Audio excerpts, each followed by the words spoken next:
Now I know what you're thinking, scrub. Did he fire 8 shots or only 7? Now to tell you the truth, I forgot myself in all this excitement.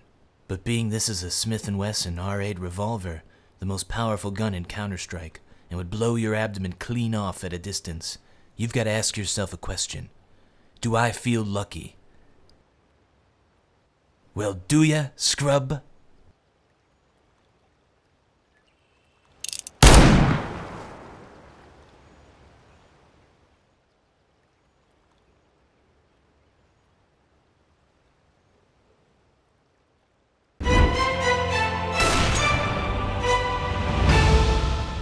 Merry Christmas! We broke Counter-Strike! No, wait a minute. Let's go over the winter update like rational folks. Not have an immediate negative re-jerk react. This time it's tough.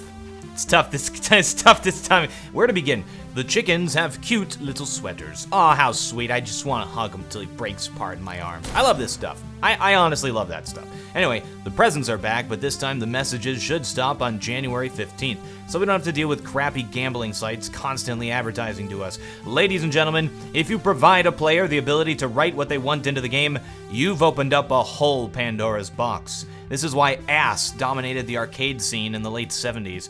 We call this the dick coefficient. The level of freedom given to a user can be measured through the player's ability to display dicks in the game. Alright, enough pointless stuff. I know why you're here. The Revolver. We all knew the Revolver was going to be added ever since pictures of it emerged in the interwebs like a year ago. We also know that there might be plans for an alternative to the AWP through the same gossipy stuff. Don't be distracted. The Revolver is not the biggest, most important thing in this change. There are far more drastic changes to the very nature of the game itself in this update as well. We'll go over the Revolver first, though.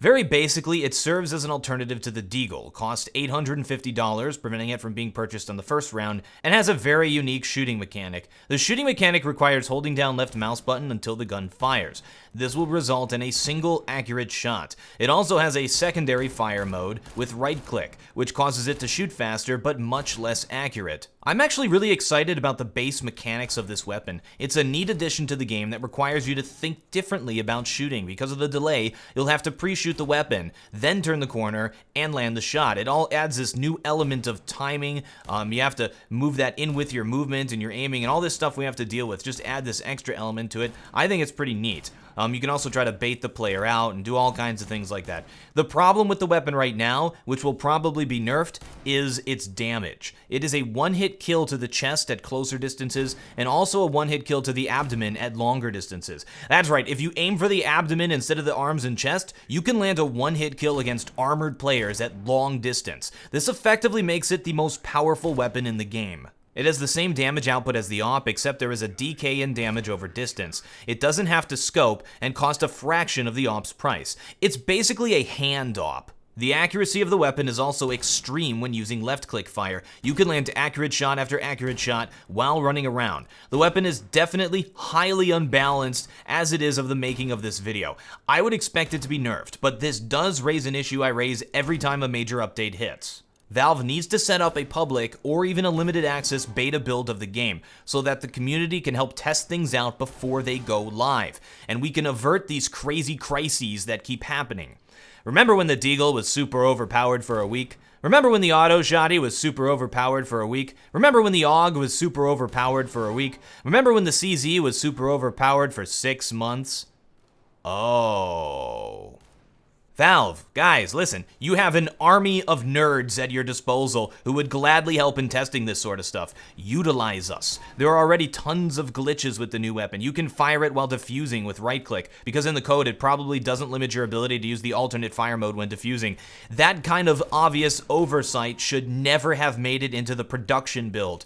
I know I'm no expert in game development, but this seems like really basic stuff. We need to have a public test build. Allow the community to provide input into this sort of stuff. At least to find the glitches, so that we don't have this craziness that just keeps happening. It's ridiculous. My advice for balancing the Revolver would be to reduce the damage, so it no longer is a one-hit kill to the abdomen at longer distances, and increase the movement inaccuracy values. As it is right now, it would be stupid to purchase a submachine gun or a shotgun. There's no reason to purchase the Mag 7, right? This thing accomplishes what the Mag 7 does, but a lot better. It's just bizarre. This all comes at a time when I felt the game was balanced. There was nothing I would have changed from what it was last week in terms of balance. While I think the revolver is a really cool idea and I like the mechanics of it, the implementation of the weapon is embarrassing.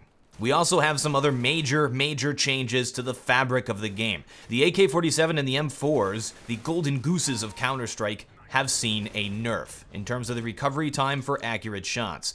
This means the weapons take longer to recover from inaccuracy, increasing the randomness of the weapons. There was nothing wrong with the AK and the M4s, and while they claim these changes are to encourage players to tap shoot more, I think it'll only encourage players to use the SG and the AUG more, which may have been the intention all along.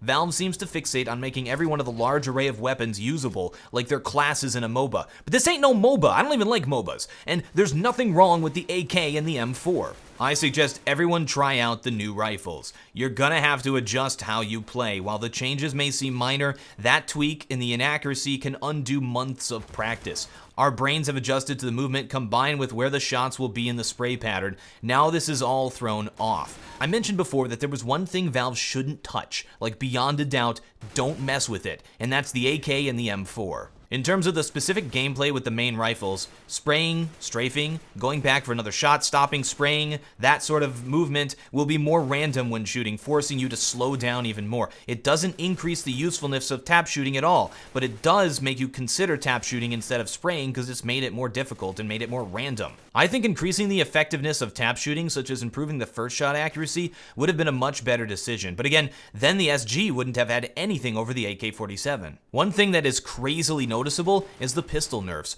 All of the pistols have been nerfed in terms of movement and accuracy drastically. This means spray and pray with pistols is no longer as useful. This also especially nerfs the Tech 9, which tends to be a spray and pray weapon, and the 5.7, which was relatively accurate on the first shot. Remember how I mentioned in my pistol tutorial that the USP was very accurate on the first shot while moving?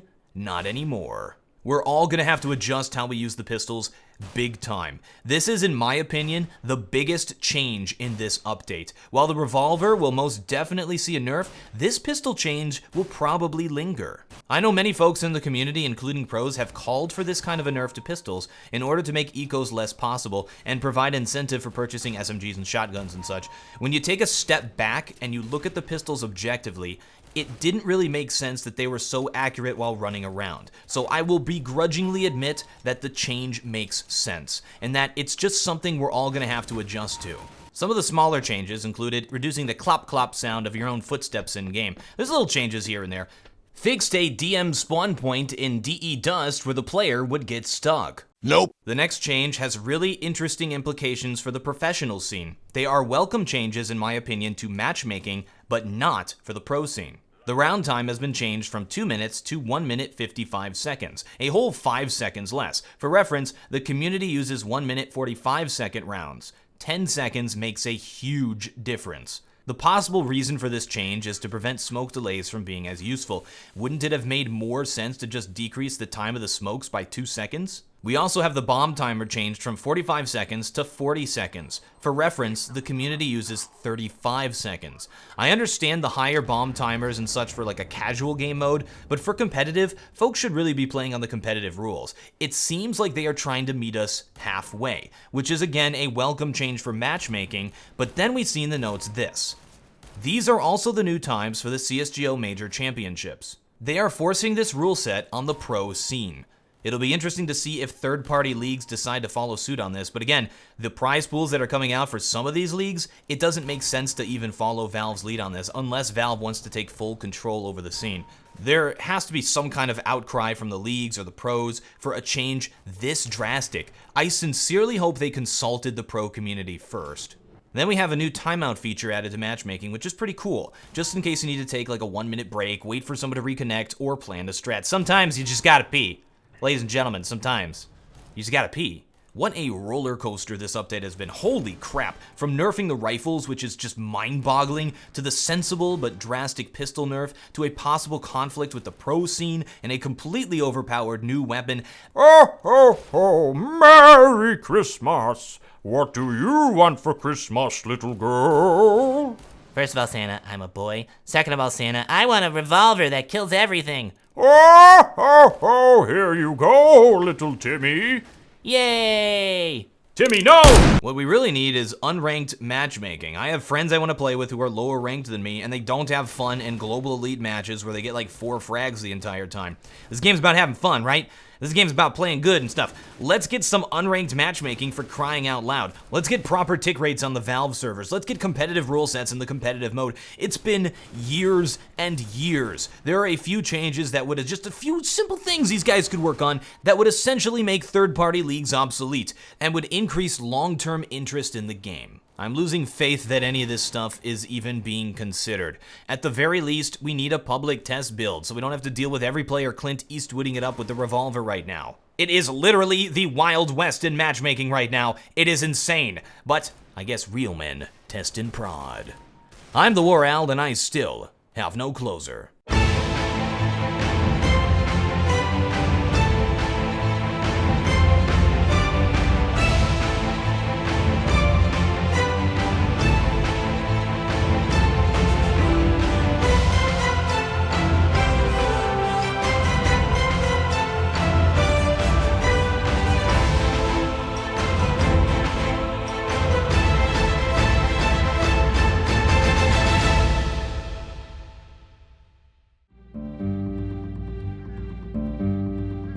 I'm the sheriff of this here town. Got myself my 8-shooter, ready to take down them banditos.